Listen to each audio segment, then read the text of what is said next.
বলের খেলা ফুটবল, কিন্তু সেই বল সংকট ফুটবল ফেডারেশনের, যে কারণে নিয়ম মানা হচ্ছে না ঘরোয়া ফুটবলের সর্বোচ্চ আসর বাংলাদেশ প্রিমিয়ার লিগে।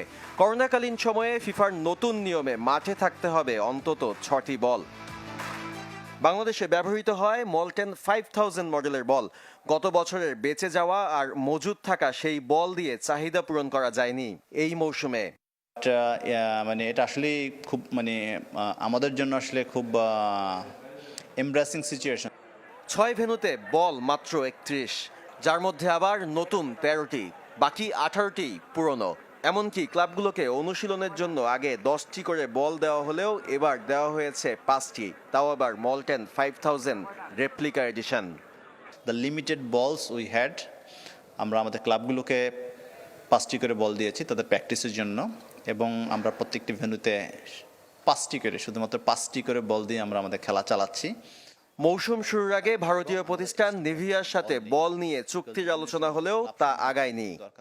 আমরা বাইরের একটা প্রতিষ্ঠান থেকে আমাদেরকে বল স্পন্সর হওয়ার ব্যাপারে আলাপ আলোচনা করেছিল, এবং যেটা আমরা আমাদের প্রফেশনাল লিগ কমিটির মিটিংয়ে উঠিয়েছিলাম। So it was rejected because সেখানে আমাদেরকে স্টেট ফরওয়ার্ড ওয়েতে ফিডব্যাক দেওয়া হয়েছে যে এমনকি ফিফা কিংবা এএফসি থেকে বল পাওয়ার ব্যবস্থা থাকলেও সে পথেও হাঁটেনি বাফুফে। এবার বলের দায়িত্ব নিয়েছিলেন সাধারণ সম্পাদক।